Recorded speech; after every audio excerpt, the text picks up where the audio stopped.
บ่มีปัญญานั่นเองเพราะว่าเฮาสิอยู่สถานที่ใดหม้องใดก็ตามมันย่อมมีทั้งภายนอกและภายในภายนอกก็เป็นอุปสรรคหรือสิ่งขัดขวางเฮาว่าสิ่งขัดขวางที่จริงบ่แม่นสิ่งขัดขวางแต่ว่าเป็นปัญหาเพื่อสิให้เฮาหาวิธีแก้นั่นเองแก้ด้วยวิธีใดนั่นที่สำคัญคือแก้ด้วยมันสิสรุปเอาตรงที่ว่าบ่มีความยึดมั่นถือมั่นแก้มันสิสรุปตรงปล่อยวางแต่ว่าในขณะที่แก้ในขณะที่ทำงานในขณะที่เผชิญกับปัญหานั่นเป็นวิธีทำแต่วิธีสรุปก็คือว่าปล่อยออกจากความยึดมั่นถือมั่นบ่มีความแพ้บ่มีความชนะบ่มีความตัดสินยืนยันว่าผิดหรือถูกนี่นั่นแหละ บ่ว่าสิอยู่ผู้เดียวน้ำถ้ำน้ำผาหลายคนบ่เข้าใจคิดว่าอยู่ผู้เดียวสบายน้ำถ้ำน้ำผาอยู่ในป่าลึกลับก็สร้างมันบ่แม่นเด้ก็ย่อมมีปัญหากับสิ่งลึกลับเหมือนกันบ่ว่าเจ้าสิอยู่แบบใดก็ช่างนี่พวกเฮายังบ่ทันรู้ก็ถ้าเฮาสิฟังแล้วลองมาประมวลลองเบิ่งคิดเพิ่นไปภาวนาทำนั่นทำนี่เดี๋ยวก็ผีแม่ลูกอ่อนมาผีเปรตนั่นนี่มาเสียงห้องเสียงหวีดเสียงวิวมาอันนั้นแหละคือปัญหาซึ่งมันบ่แม่นปัญหาถ้าบ่มีสิ่งทั้งหลายเหล่านั้นเฮาก็บ่มีปัญญาเฮาก็บ่มีวิธีแก้อุปสรรคทางเดินป่าอยู่เขางูขี้เข็บแม่งอดเสือสร้างคือสัตว์ป่าต่างๆนั่นเองนี่เห็นบ่มันก็มีมาแบบนี้เหมือนกันแล้วก็สิ่งลึกลับอีกนะมีเป็นจังซี่บ่มีนั่นแหละจังว่าอย่าคิดว่าอยู่ไสก็สร้างก็ต้องเป็นธรรมดาต้องมีสิ่งเหล่านั้นเป็นเครื่องทดสอบทดลองที่หลวงตาเพิ่นเว้าไว้หินรับปัญญาจังซั่นแต่ในการแก้ปัญหาเพื่อสิก่อเกิดปัญญาคือเห็นตามความจริงแล้วสิปล่อยวางอะไรอันนั้นเป็นวิธีการของไผของมันในตัวไผตัวมันต่างหากอยู่ผู้เดียวอยู่ในถ้ำก็สร้างนาคเนิกมาหรือว่าอันนั้นอันนี้มีโผล่มาตลอดนั่นแหละนะบ่ว่าตั้งแต่เฉพาะว่าคนเด้การก่อกวนรำคาญอีหยังต่างๆนั่นแหละถ้าบ่มีสิ่งก่อกวนถ้าบ่มีสิ่งรบกวนมันบ่มีวิธีแก้บ่เลยบ่รู้จักว่าเฮาสิขจัดแบบนั้นอุปสรรคแบบใดคือเฮาคือสร้างวัดนี่แหละบางคนฟังธรรมเวลาเพิ่นแสดงธรรมความนั้นความนี้บ่ถูกใจจังซี่มันก็ว่าเทศบ่ถูกเว้าบ่ถูกนั่นแหละก็จะมีอุปสรรคปัญหาในข้อข้อธรรมที่แสดงออกไปเด้ย่อมมีผู้มายืนยันตัดสินว่าผิดมั่งถูกมั่งอันนี้ควรนี้ไม่ควรมั่งขนาดแสดงธรรมซึ่งบ่ได้เป็นก็ยังมีผู้แย้งก็เป็นปัญหาในธรรมเห็นบ่นี่เป็นปัญหาในธรรมเป็นปัญหาในถ้าบ่มีสิ่งทั้งหลายเหล่านั้นมากระทบเรียกว่า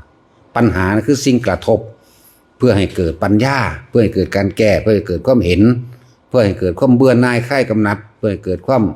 ปล่อยว่างนั่นแหละบ่ยึดมั่นถือมั่นกับสิ่งใดอีกนี่คือหลวงพ่อแสดงธรรมไปจังซี่ผู้แย้งก็มีเห็นบ่ขนาดบิณฑบาตก็ยังมีผู้แย้งอีกบิณฑบาตแถวยาวเกินไปก็ว่าเอาเน้นน้ำหนาก็ว่านี่เห็นว่าเลยเนี่ยนั่นแหละผิดอาบัติเป็นปาราชิกพวกน่ะอยู่ธรรมดาบ่จังซั่นแหละมันก็มีเป็นธรรมดาเด้อันนี้น้ำหนามีหลายๆแน่กูจะน้ำแมงเบิดพุ่นนั่นแหละทุกอย่างบ่แม่นว่ามันสิเรียบๆง่ายๆดังที่เฮาจินตนาการคิดไว้บ่แม่นดังที่เฮาไปอ่านแล้วสรุปเอาแต่ยอดของเพิ่นมาเด้การจดจารึกในพระไตรปิฎกล้วนแล้วถ้าเป็นประสบการณ์ของอริยสาวกที่ผ่านมาหรือประสบการณ์ของพระพุทธเจ้าที่ผ่านมาแต่เฮาสิไปถือเอายอดถือเอาคำสุดท้ายมันโลดบ่ว่าสิเป็นเรื่องใดก็ช่างนั่นเป็นประสบการณ์เพิ่นบ่เป็นประสบการณ์เฮาบ่แม่นความจริงของเฮาเป็นความจริงของเพิ่นที่เพิ่นถ่ายทอด ปัญหาหรือวิธีแก้ปัญหาและความรู้สึกในการภาวนาของเพิ่นไว้ในหันเลยไปติดน้ำศัพท์บัญญัติอย่างต่างๆก็ว่าไปนี่ความจริงที่พวกเฮากำลังเผชิญอยู่นี่เองนี่จะเป็นธรรมะแปลว่าความจริงนี่จริงแบบนี้นะแล้วมันบ่ได้แม่นแต่ว่าอยู่ผู้เดียวสิบ่มีเด้มองหันมีเสือมองหันมีสร้างคือว่าไปอยู่ในป่าในถ้ำก็ดีมีเสือมีสร้างมีงูอุปสรรคอันยิ่งใหญ่เลยคือหยังยุ่งรู้จักบ่บ่มีผู้ใดเว้าเรื่องยุ่งปานใดเด้แต่ว่ายุ่งมันยอดอยู่หั่นเด้บอกให้เด้อถ้าเขาทำไข่แหน่ถ้าขึ้นสูงก็ไข่แหน่มันล้มถ้าอยู่น้ำทึบน่ะยุ่งนั่นแหละบางบ่อนก็มีปลิงเด้ปลิงโคกปลิงดีดถากมื้อนี้มีเบิดนั่นแหละอย่าคิดว่ามันสิเป็นไปตามจินตนาการถ้าจินตนาการวาดฝันวาดหวังหรือไปสรุปผลเอาไว้คิดว่าแบบนั้นแบบนี้ยิ่งประเภทพวกไปอ่านมานำหนังสือนอนอยู่เฮือนอ่านหรือว่านั่งอยู่ในวัดอ่านนี่ให้อ่านไว้สอนตัวเองให้อ่านไว้เพื่อจะเป็นแนวทางตัวเองเวลาตัวเองไปถึงประสบการณ์จริงเมื่อไหร่ที่ยังไม่ได้ออกป่าออกดงน่ะอย่าเพิ่งคุยอย่าเพิ่งอวดนามันบ่แม่นความรู้จริงพวกเจ้าเด้ที่พวกเจ้าไปอ่านจดจำมานั่นอย่าเพิ่งมาเว้าอันนั้นอันนี้ควรนั้นโอ้ยสารพัดนั่นแหละจะเพิ่งเว้าจะเพิ่งตำหนิหมู่ภิกษุสงฆ์สามเณรที่เขาเข้าป่าเข้าดงเด้อธรรมะทั้งหลายล้วนๆที่ออกมาจากพระไตรปิฎกล้วนแล้วแต่ออกมาจากป่าทั้งนั้นบ่ได้ออกมาจากบ้านออกมาจากป่านั่นแหละ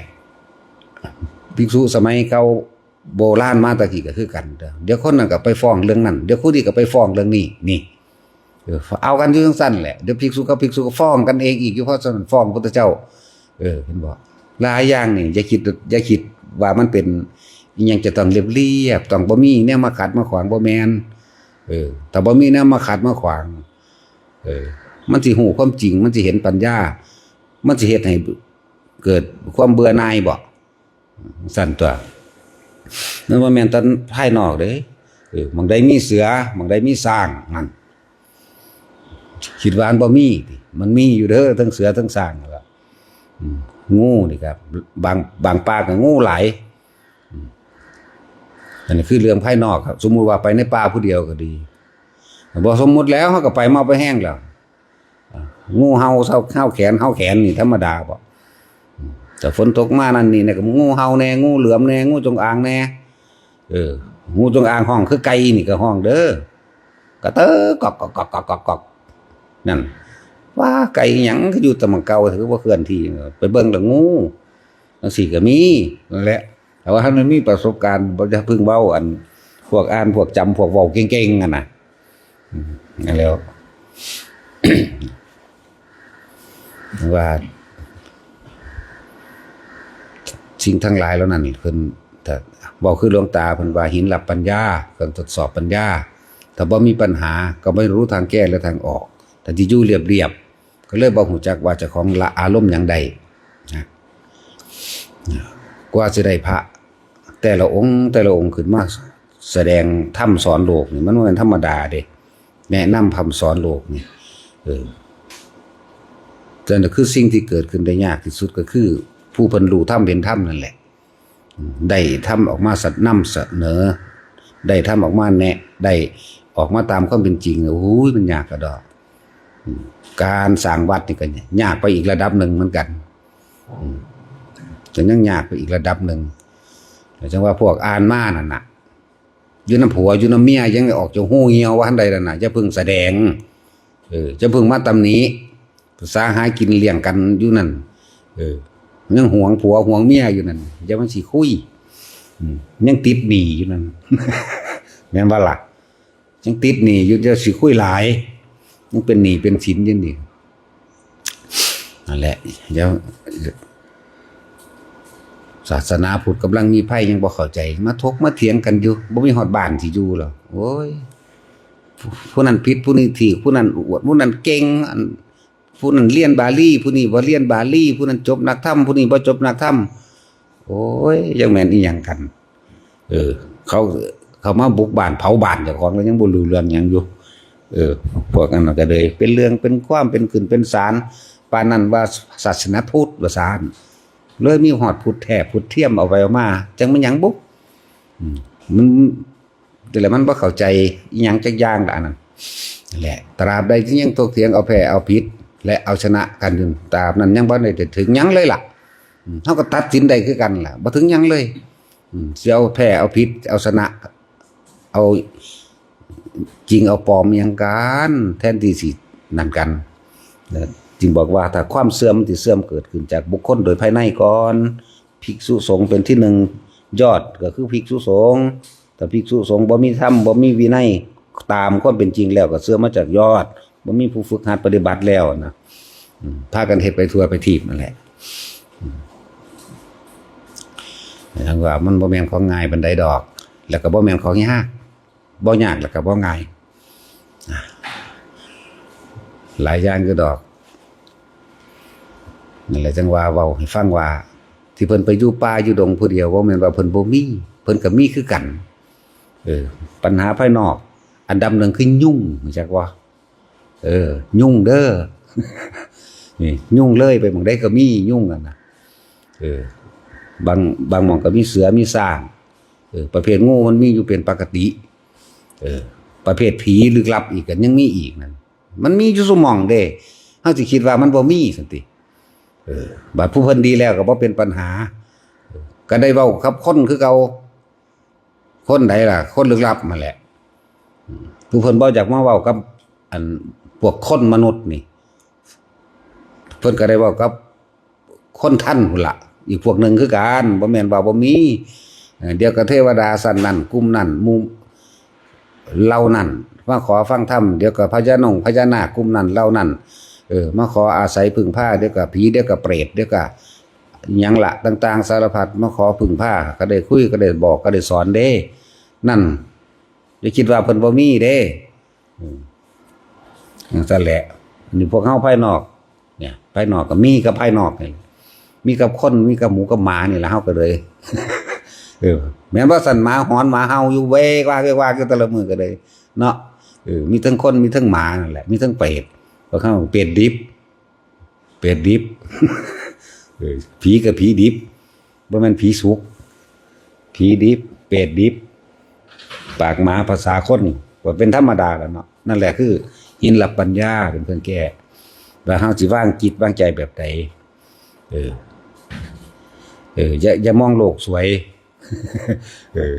สวยเฮาก็บ่เอาบ่สวยเฮาก็บ่เอาเด้การโต้เถียงกันนั่นน่ะบ่แม่นเฮาสิเอาแพ้เอาชนะแต่ว่าเป็นแค่ว่าเป็นเครื่องป้องกันซื่อๆบ่ได้เอาผิดบ่ได้เอาถูกนะแต่ให้เห็นความยึดมั่นถือมั่นในภายในของเจ้าของพี่เด้พี่ใจคือความรู้สึกว่ายังมีความพอใจหรือบ่พอใจบ่เป็นธรรมดาบ่ว่าคือเฮาอยู่นี่เฮาถือว่าอยู่น้ำบ้านน้ำเมืองนี่ก็เลยภาษาซ้ำนี่ก็เลยนั่นเฮาสิอยู่ป่ากับป่าอยู่ก็ถือว่าน้ำบ้านน้ำเมืองแต่ถ้าอยู่ผู้เดียวเลยป่าลึกผู้เดียวเลยอันนั้นก็จังนึงเขาก็มีปัญหาของเขาเหมือนกันแต่ว่าผู้เพิ่นถึงปัญญาเราบ่เป็นปัญหาแต่ว่าก็ได้เกี่ยวของกับสัตว์ต่างๆเหมือนเดิมแล้วแต่ความสามารถแต่ละองค์หมู่ปฏิสัมภิทากับเทศสอนขึ้นไปสั้นสูงขึ้นไปเทวดาพ่มขึ้นไปหมู่ซ้ำนึงอภิญญากับซ้ำนึงเหมือนกันอีกพวกนึงวิชา3ก็ได้แสดงอีกซ้ำนึงเหมือนกันตามสติปัญญาไผมันตามความสามารถพวกเฮาก็ด่าหมูด่าหมานะด่าผีด่าเปรตนะมื้อนี้แหละด่าคนมันแหละเดี๋ยวก็มนุษย์เดรัจฉาโนอยู่นี่แหละแล้วก็มนุษย์เปโตเนาะร่างกายคน